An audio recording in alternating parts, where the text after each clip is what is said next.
Não houve ditadura militar no Brasil durante esse período, de 64 a 85. Não, Por não quê? houve ditadura. Nós tivemos, durante 21 anos, o fechamento do Congresso durante 10 meses e meio. O fechamento do Congresso em 68 pelo AI-5 durante 10 meses, e em 77, durante 2 semanas, o Geisel fechou o Congresso para fazer umas reformas e depois o Congresso foi reaberto. Nós tivemos, durante o governo militar, pluripartidarismo de 64 a 66 e de 80 a 85. Então, se tem vários partidos, não é ditadura. Ditadura é Cuba, onde só tem um partido, o Partido Comunista. E de 66 a 80, nós tivemos 2 partidos. A Arena, exatamente, a Arena do governo, da situação, e o MDB de oposição. Portanto, se tem oposição, se tem eleição normal, não é ditadura. A única coisa que você não escolheu durante o governo militar foi presidente da República, prefeitos de capitais e governador do estado. São 3 cargos que o povo não escolhia. Presidente, pelo voto direto, governador de estado e prefeitos de capitais. Todos os outros cargos, vereadores, prefeitos, deputados federais, estaduais, senadores, foram eleitos pelo povo durante todos os 21 anos. Portanto, não há ditadura. O que deu esse ar de ditadura foi a censura prévia aos grandes meios de comunicação, que foi instituída a censura em 68 pelo AI-5. O AI-5 durou 10 anos, de 68 a 78.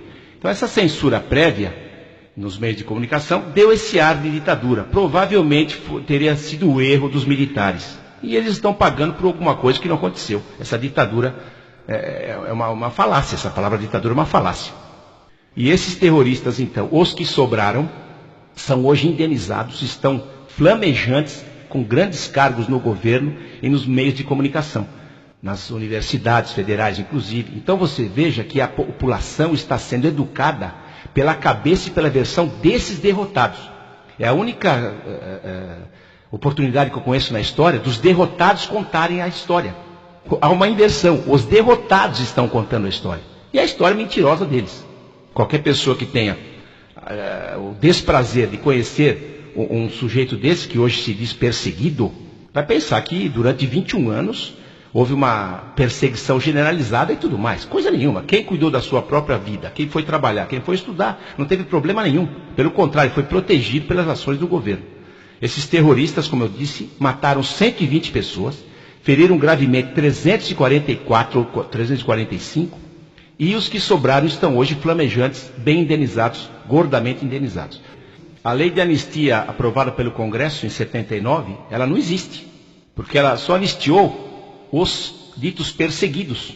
Os governos militares foram extremamente difamados, tudo que eles fizeram de bom, toda a riqueza que eles trouxeram ao Brasil foi esquecida, e por causa dessa ação armada de terroristas a soldo de Cuba, a imagem deles foi queimada, e a população então quer que eles sejam punidos. Agora, a lei de anistia, a anistia aprovada pelo Congresso Nacional em 79, ela perdoa crimes políticos de ambos os lados.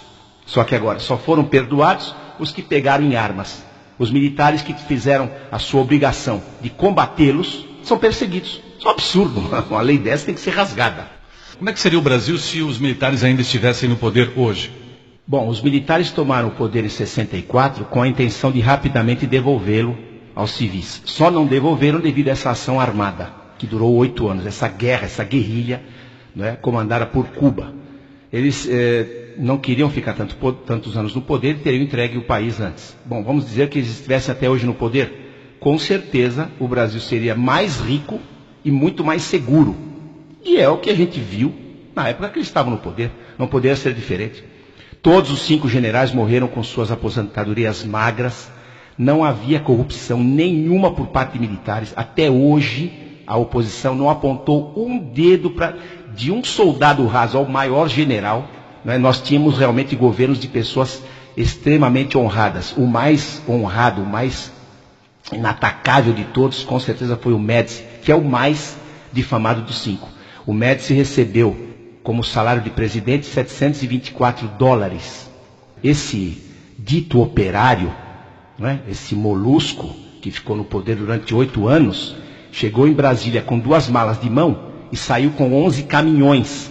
O senhor Luiz Inácio Lula da Silva e sua esposa, seus asseclas, saquearam o Palácio do Planalto e o Palácio da Alvorada. todas as obras de arte, os móveis, cristais, louça, talheres, eles levaram tudo embora para São Paulo. Isso é um crime, não é? Que eu estou procurando, cadê o juiz, cadê o promotor que vai levantar? Está todo mundo, né, adorando esse homem, está todo mundo quieto, ele é o chefe do mensalão e ninguém aponta o dedo para ele. É o governo mais corrupto da história da humanidade. Eu conheço um pouco da história da humanidade, eu conheço bem pouquinho, mas você não vê um governo tão corrupto, tão corrompido e que fez tanto mal para o país, porque agora o crime ficou institucionalizado. Qualquer bandido aí, quando é pego pela polícia, ri da cara da polícia, não é? Isso foi culpa realmente a partir do governo desse molusco.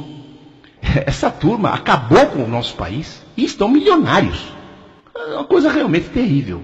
Eu creio que o futuro do nosso país vai ser muito ruim mesmo, se essa turma não for desalojada do poder imediatamente.